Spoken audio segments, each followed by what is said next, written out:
Hello everyone. Today I thought I'll share quick ideas on creating a balanced and targeted digital marketing campaign, irrespective of the industry or business or country that you're working in. Digital is the way to go. There are no two ways about it, and there are specific campaigns, guides, steps to follow that will help you to create a perfect or at least an amazingly successful social media digital marketing campaign.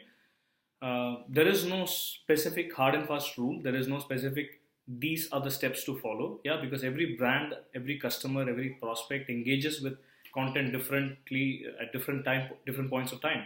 So, but there are a few steps that you can take to empower your as a brand in creating a balanced and targeted digital marketing campaign to achieve that successful goal that you have in mind through this digital media. So first and foremost is always goals. And I cannot stress this enough. Irrespective of the industry that you're working, irrespective of the country that you're working in, one thing which you need to specifically keep in mind when you're talking about a digital marketing campaign is specific goals. When I say specific goals, I don't mean I need to achieve sales. It's not a goal. Yeah. So specific goals would be I need to achieve 14%, 18%, 20% increase in sales during the next one quarter using these digital strategies. I need to increase brand engagement by 45% in the next 15 days using XYZ strategies or tools.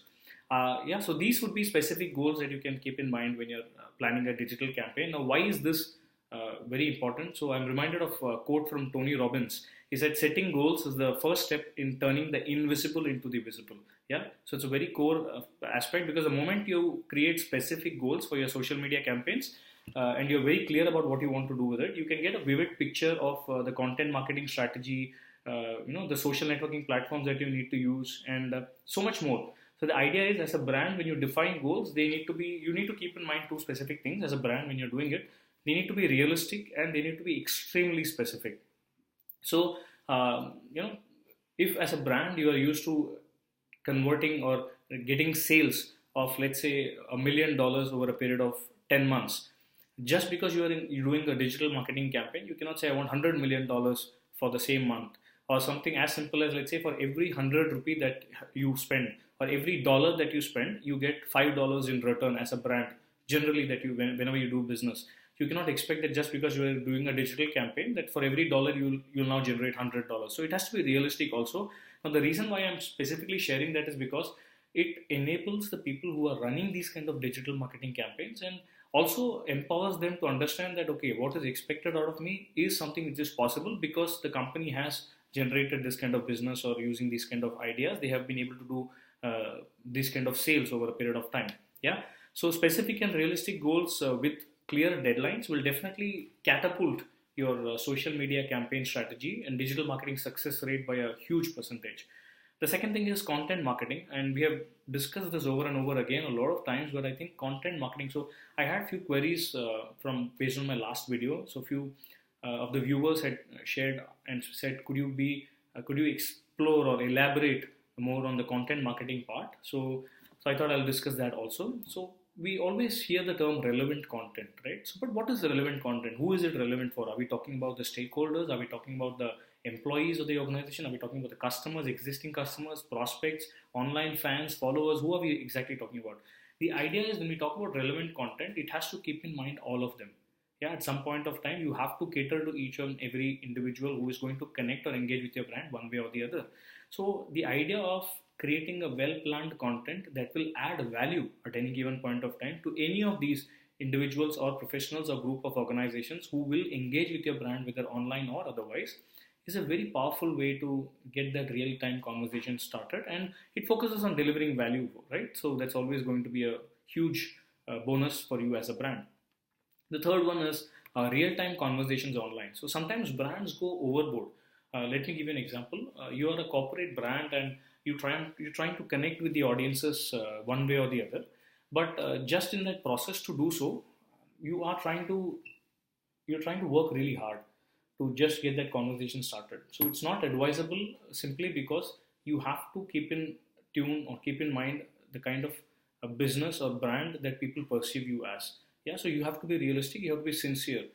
In online especially, you have to ensure that people see you the way you exactly are, because what you see is what you get. So you don't need to pretend to be somebody else or use slang or language just to make yourself sound cool.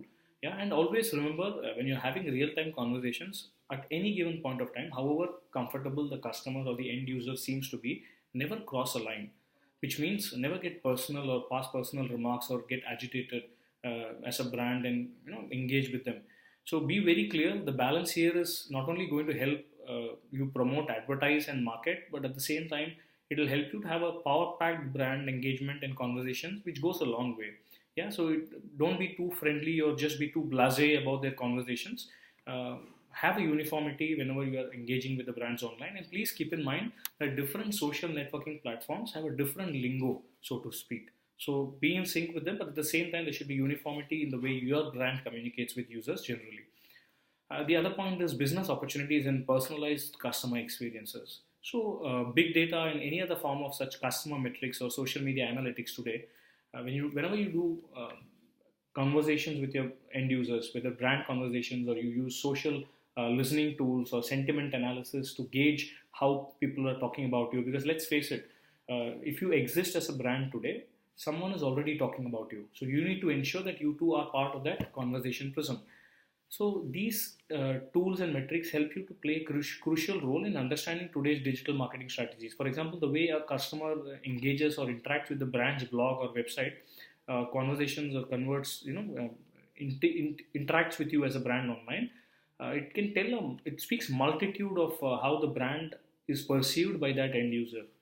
So digital marketing and social media through power-packed experiences can understand the responses, feedback, customer purchasing decisions of why they are dropping out even after they've added products to their cart, and so much more information can be understood when you are able to explore that business opportunity using personalized customer experiences. Yeah, so the way they engage with your brand app, website, content online tells you what are their expectations from your business. Yeah, so it helps you to create a much more, let's say, custom designed or fun and exciting and resourceful way to engage with them, save them their time and give them a more personalized experience.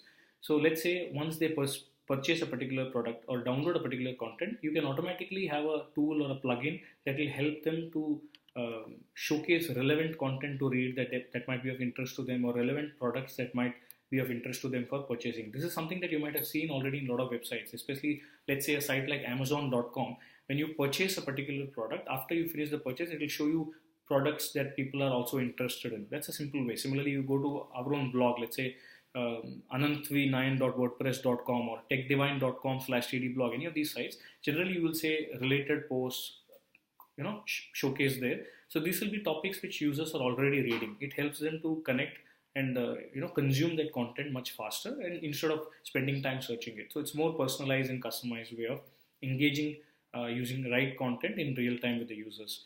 And the last point I would like to quickly share is feedback. So let's say you followed the above steps and have a power-packed social media digital marketing campaign in place online. And now customers are not only buying your products and services, but also having conversation, sharing feedback in real time with you as a brand and through your various social media profiles. So here comes the most crucial part, feedback. So acknowledging, let's say some customer has tagged your brand and said, I loved the experience that I had staying at your restaurant or using your fitness app or your product and XYZ. So giving a valuable feedback every time they say something positive by retweeting it, acknowledging it goes a long way. Similarly, if there is an irate customer and, people, there are a lot of brands even today, the moment they get a complaint, they try to block that user or ignore that user. So never do that, because what we've realized is if there is an irate customer, we always tell our brands, first find out if their complaints are genuine. If the complaints are genuine, please reach out to them immediately using these digital platforms. The idea is if you are able to reach out to an irate customer who has a genuine issue with your product, and if you're able to reach him or her online on time, they have the power to become brand ambassadors for life for your particular business. Yeah. So connecting them for the feedback, whether it is positive or negative, on time will go a long way for your business. So follow up, use your backend team to engage with customers in real time, use that feedback and acknowledge it on time and help them get their issues resolved. Unless you work on the feedback, there is no point in collecting so much data. Yeah. So today we are living in a world that is so fast paced. There are updates happening every minuscule of a second. You have WhatsApp messages and SMS and phone calls and emails popping up every single time. There is so much information overload that even living in the moment is getting difficult day by day, right? So at that point of time, when you're able to use this data to help customers save time and have a better customer experience, they're always going to be grateful to you as a brand. And at the end of the day, let's face it, it creates a very balanced and targeted digital marketing campaign and increases the success rate for you as a digital marketer or a professional. Yeah. So always feel free to reach me for any queries on digital marketing and social media or even entrepreneurship. You can reach me at ananthv.com. That's ananthv.com. Have a wonderful day ahead. Thank you.